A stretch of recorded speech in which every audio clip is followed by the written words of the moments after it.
Joining us now from Geneva, Switzerland, our next speaker nurtures a culture of integrity and entrepreneurial spirit, empowering clients to grow their businesses. His vision blends the heritage of Swiss private banking with a modern commitment to responsibility, cultivating trust and enduring partnerships. Please give a warm South African welcome to the Head of Wealth Management at Bank Syz, Nicolas Syz.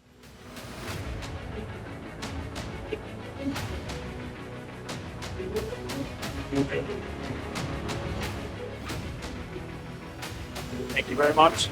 Thanks, Adam.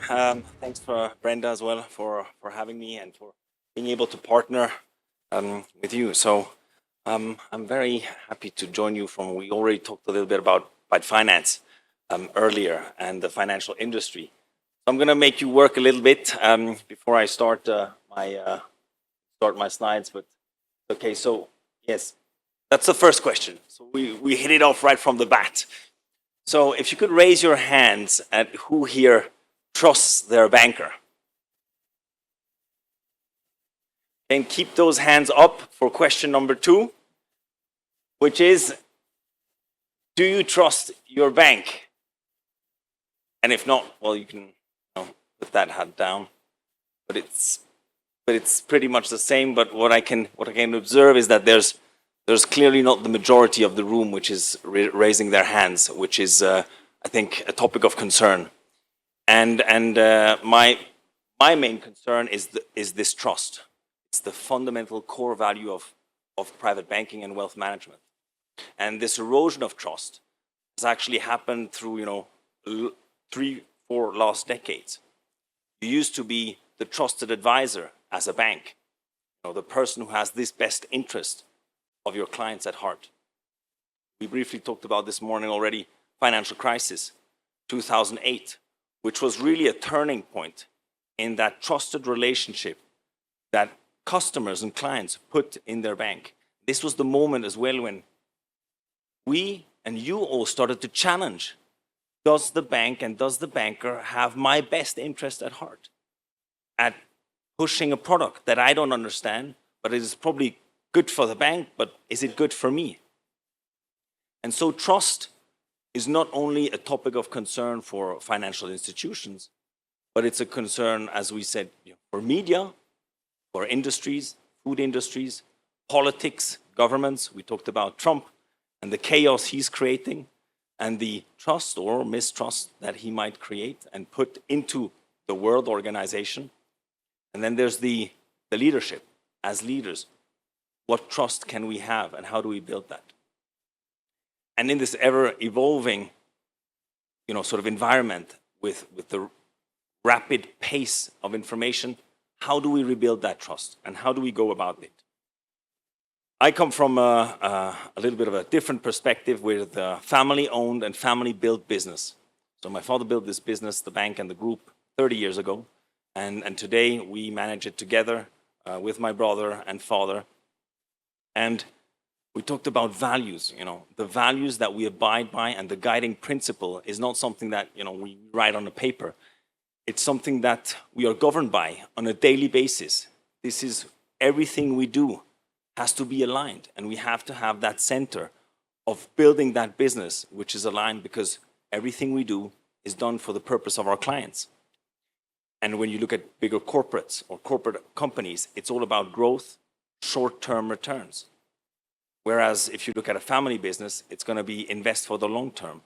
You invest for the clients, with the clients, alongside them, because that's the right thing to do. And the responsibility we have as a family when looking at this as an entrepreneur is not just a brand name. I'm not going to change companies. It's the reputation, and it's the reputation of a family name, which is much bigger and much more important. I talked earlier with someone about the relationship and the trust you build for a reputation. It's built over generations and years, and trust is a two-way street, but it can be destroyed in one event, one moment, and then you have to rebuild this. So it's leadership by example. And when we talked with Brenda around chaos and basically consciousness or a sense of calm, as I would take it. I looked at it as a businessman, sort of three. I didn't bring any charts with me, but I sort of wanted to structure my thoughts. And chaos, if you look at a company, basically can concern, a business, our clients, and people, individuals, myself.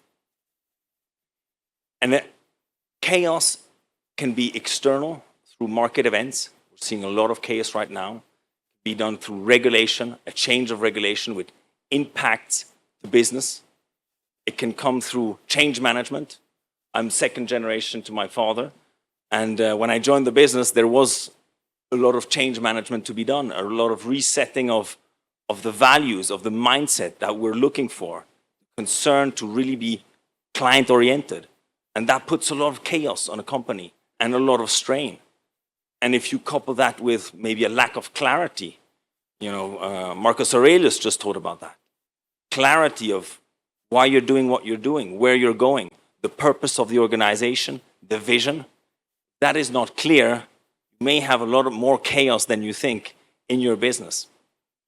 For clients, markets as well, this volatility.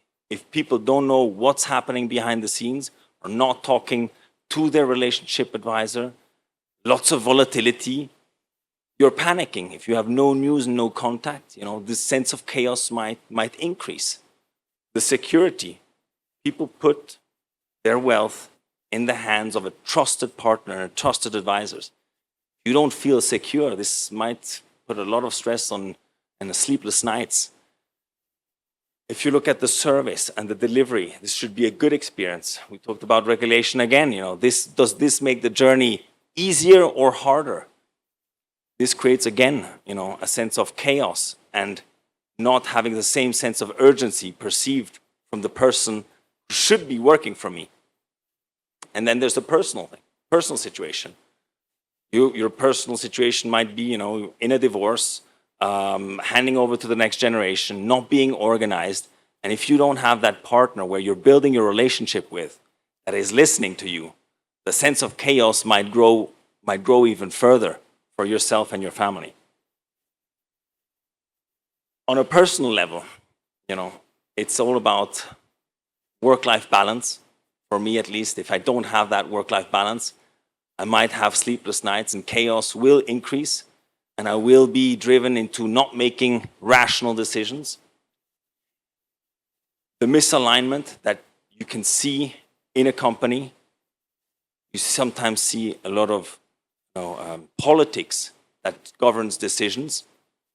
That creates chaos and stress within oneself. Do you have the ability to act on that?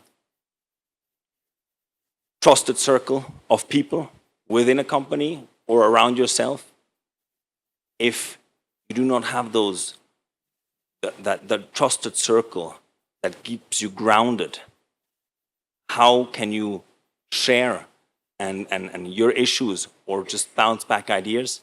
That may create as well a lot of chaos, and as well decision making.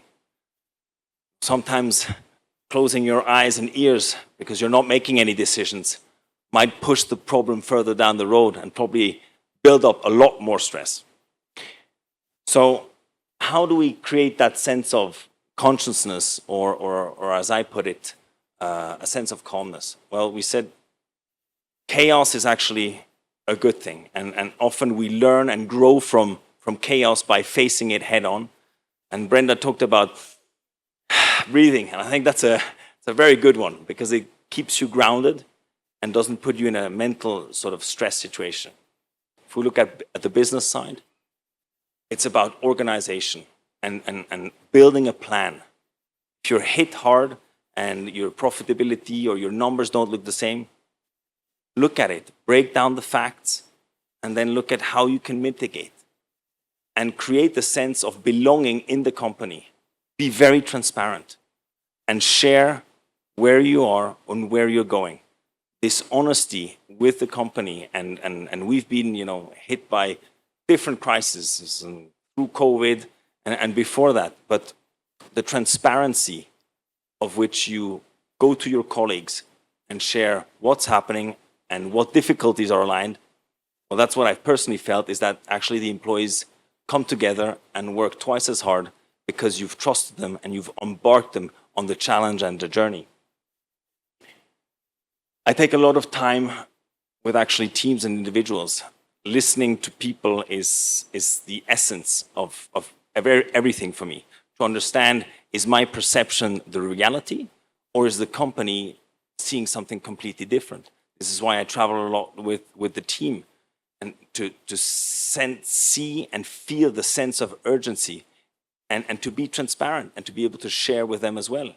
It's a way of showing empathy, but empowering them as well. And this creates then the real trust from me to the organization. And this is also leading, the same vision of the values that we have. We set a sense of values 1 or 2 years ago. And the importance was that when we shared those values with the employees, there was a sense of a little smile and smirk of saying, well, we'll see if the executive committee lives those values first before we do.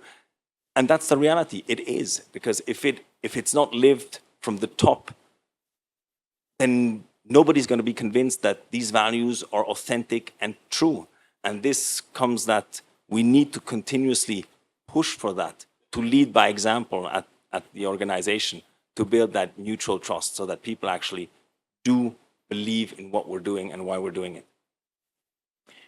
On the client side, well, relationships aren't just built at the beginning of the new relationships. It's throughout time and consistently. So there's this persistence of always staying very close to the clients. When Trump came out early April with all his great tariff wars, it created a huge sense of insecurity and chaos for clients. And you've got two choices: hide and wait that the storm passes and create a lot of mistrust and probably a lot of stress for people, or immediately call people and share what's happening, what's the vision, what we believe in, and talk to clients and build, and actually from a difficult situation, create a lot closer bond and strength with them. I pay a lot of attention to, spending a lot of time understanding and talking and listening to clients.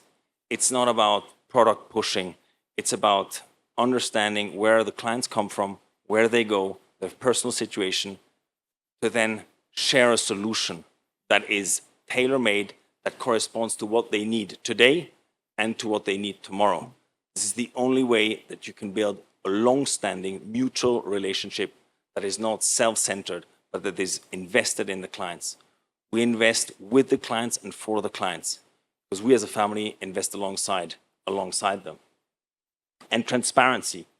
In today's world, trust comes through being very honest and authentic and transparent. And technology, AI, might take my job as well one day. Hopefully not, because we're in a human business, but who knows?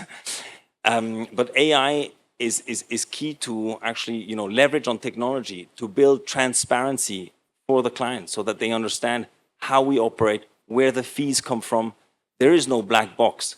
If there is a black box today and trying to hide it, it's going to come up to the surface one day, and then all the investment that you did in terms of building that relationship creates mistrust with the client at that point in time. On the personal basis, well, I create my sense of consciousness and calm through running in the morning with the Janes and the team, but which keeps me grounded and helps me get clarity in my thoughts.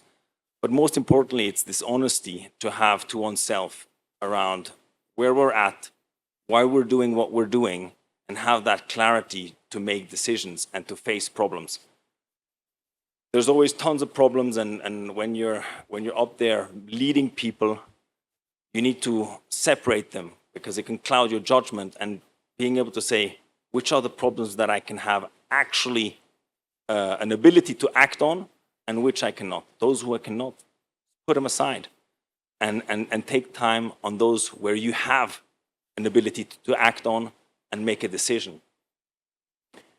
The trusted circle is really something to to make sure that you hire the right people around you that you can trust, find the base around you as well as your friends, to be able to, when you have that lonely place of making decisions, to share, listen, and decide.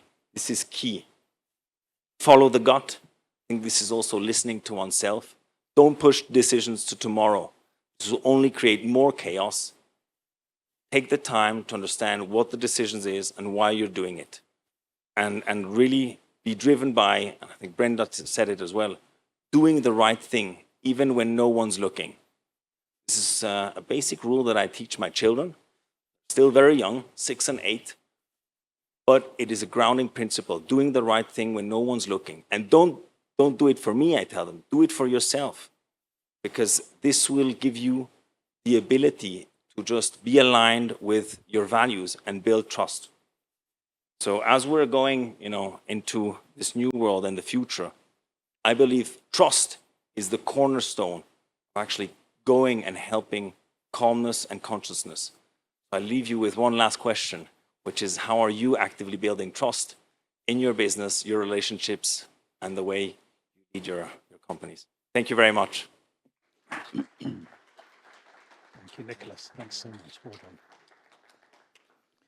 Thank you very much, Nicolas, and for sharing what I think is really clear, the essence of your family business at Bank Syz.